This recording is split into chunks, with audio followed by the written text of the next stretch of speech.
नमः शिवाय। हर हर महादेव। श्री शिवाय नमस्तुभ्यम। बोलो गणपति महाराज की जय।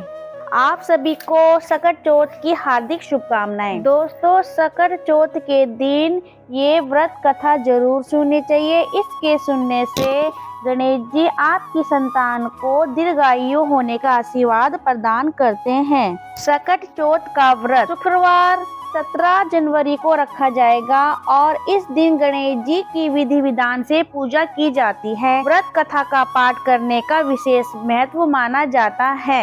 सकट चौथ का व्रत माताएं संतान की दीर्घायु के लिए करती हैं और पूजा कर सकट माता की कथा सुनती है। इस कथा को सुनने से सकट माता आपकी संतान को सुखी संपन्न और खुशहाल होने के साथ ही दीर्घायु प्रदान करती हैं। आइए हम सब मिलकर ये कथा सुनते हैं। एक बार गणेश जी बाल रूप में चुटकी भर चावल और 1 चम्मच दूध लेकर पृथ्वी लोक के भ्रमण पर निकले।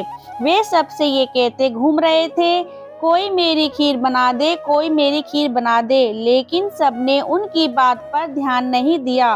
तभी एक गरीब बुढ़िया उनकी खीर बनाने के लिए तैयार हो गई।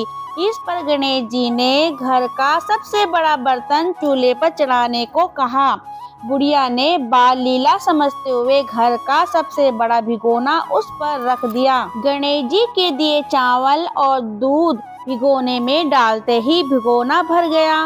इस बीच गणेश जी वहां से चले गए और बोले, अम्मा जब खीर बन जाए तो बुला लेना।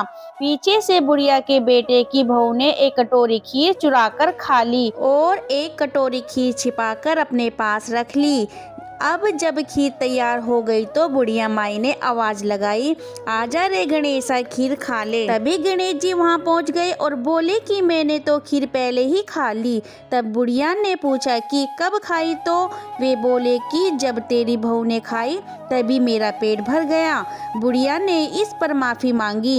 इसके बाद जब बुढ़िया ने बाकी बची खीर का क्या करे इस बारे में पूछा तो गणेश जी ने उसे नगर में बांटने को कहा और जो बचे उसे अपने घर की जमीन पर गड्ढा करके दबा दे। अगले दिन जब बुढ़िया उठी तो उसे अपनी झोपड़ी महल में बदली हुई नजर आई और खीर के बर्तन सोने जवाहर रातों से भरे मिले।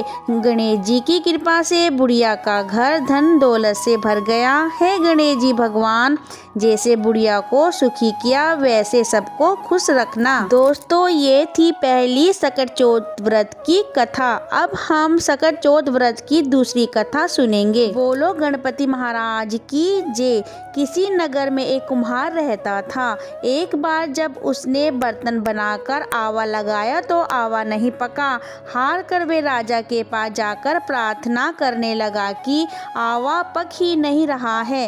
राजा ने पंडित को बुलाकर पूछा तो राज पंडित ने कहा कि हर बार आवा लगाते समय बच्चे की बलि देने से आवा पक जाएगा। राजा का आदेश हो गया। अब बलि आरंभ हुई। जिस परिवार की बारी होती वे परिवार अपने बच्चे में से एक बच्चा बलि के लिए भेज देता। इसी तरह कुछ दिनों बाद सकट के दिन एक बुढ़िया के लड़के की बारी आई। बुढ़िया के लिए वही जीवन का सहारा था, लेकिन राज आज्ञा के आगे किसी की नहीं चलती। दुखी बुढ़िया सोच रही थी कि मेरा तो एक ही बेटा है, वे भी सकट के दिन मुझसे जुदा हो जाएगा। बुढ़िया ने लड़के को सकट की सुपारी और दूब का बीड़ा देकर कहा, भगवान का नाम लेकर आवा में बैठ जाना, सकट माता रक्षा करेगी। बालक को आवा में बैठा दिया गया और बुढ़िया सकट माता के सामने बैठकर पूजा करने लगी।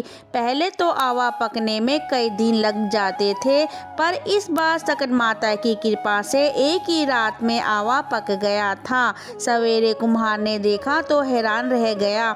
आवा पक गया था, बुढ़िया का बेटा भी सुरक्षित था और अन्य बालक भी जीवित हो गए थे।